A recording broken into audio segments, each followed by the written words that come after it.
दोस्तों, ये love story है अनिता के बारे में, जिसको सच्चे प्यार के बदले धोखा और फरेब के अलावा कुछ नहीं मिला। इसलिए अगर आप भी किसी से बेइंतहा प्यार करते हो तो एक बार ये स्टोरी जरूर पढ़े व सुने। चलो दोस्तों, शुरू करने से पहले चैनल पर नया हो तो सब्सक्राइब जरूर करें। तो दोस्तों, कॉलेज का पहला दिन था। सभी के सामने नए नए चेहरे थे। सभी लोग इन्हीं नए चेहरों से अपनी पहचान बनाने में लगे थे। सभी एक दूसरे से अपना परिचय करा रहे थे।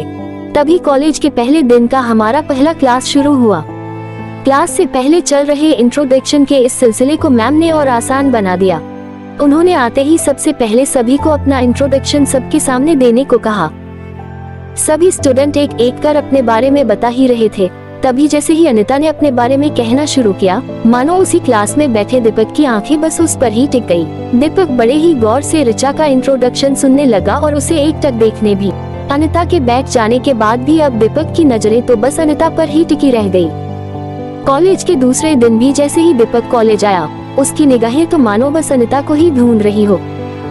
दीपक ने अनिता से किसी भी तरह किसी भी बहाने से बात करने की बहुत कोशिश की, लेकिन उसे ये मौका ही नहीं मिल पाया। ये सिलसिला काफी दिनों तक चलता रहा। तभी एक दिन कॉलेज में एक असाइनमेंट के लिए एक ग्रुप बनाया गया, जिसमें अनिता और दीपक का नाम एक ही ग्रुप में था। ये सुन दीपक बहुत खुश हो गया। आखिर अब उसे अनिता से दोस्ती करने का मौका जो मिल गया और वो इस मौके को किसी भी हाल में गंवाना नहीं चाहता था। और हुआ भी ऐसा ही। साथ असाइनमेंट बनाते हुए अनिता और दीपक में बातचीत शुरू हुई और फिर देखते ही देखते दोस्ती भी हो गई। समय के साथ साथ अब दीपक और अनिता काफी अच्छे दोस्त बन चुके थे, लेकिन अनिता और दीपक की दोस्ती धीरे धीरे कुछ ज्यादा ही बढ़ने लगी। फिर एक दिन मौका देखकर दीपक ने अनिता को प्रपोज कर दिया। अनिता भी दीपक को मना नहीं कर पाई, क्योंकि कहीं ना कहीं उसके दिल में भी दीपक के लिए प्यार वाली फीलिंग आ चुकी थी। अब दोनों दोस्त के साथ साथ लवर्स भी बन चुके थे। इसलिए कॉलेज के बाद भी दोनों का मिलना जुलना जारी रहा। अब तो पूरे क्लास को भी अनिता और दीपक की लव स्टोरी के बारे में मालूम हो गया था। दीपक हमेशा अनिता को महंगे महंगे गिफ्ट देता और अनिता भी प्रोजेक्ट बनाने में दीपक की हेल्प करती।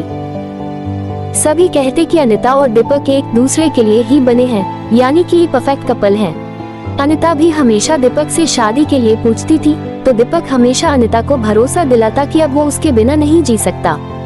3 साल तक तो दोनों का रिलेशन बहुत अच्छा चला, लेकिन कॉलेज के बाद अब अनिता और दीपक का मिलना काफी कम हो गया।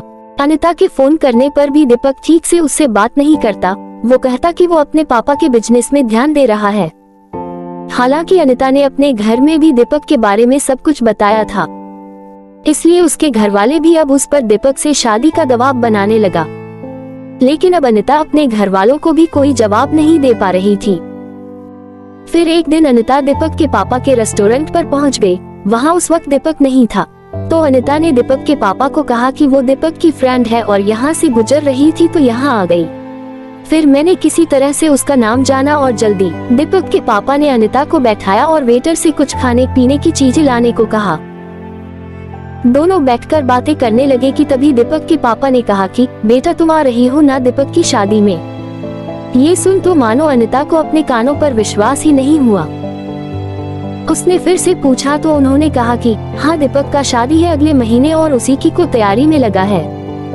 बहुत खुश है वो आखिर अपनी पसंद की लड़की से जो शादी कर रहा है।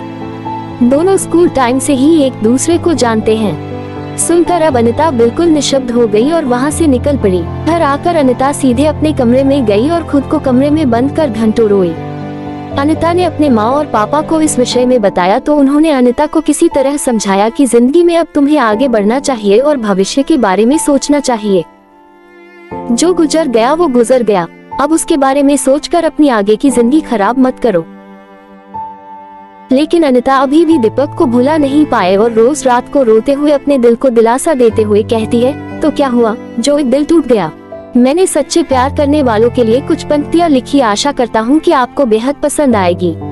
प्यार भरी बातें हो जाने दो, उसमें तुझको मुझको खो जाने दो। आया है मौसम प्यार का, अपना ही नहीं संसार का। प्यार के 2 मीठे बोल वो जाने दो। देख रहा चांद है देख लो, अभी आगे मत बढ़ो ठहरो।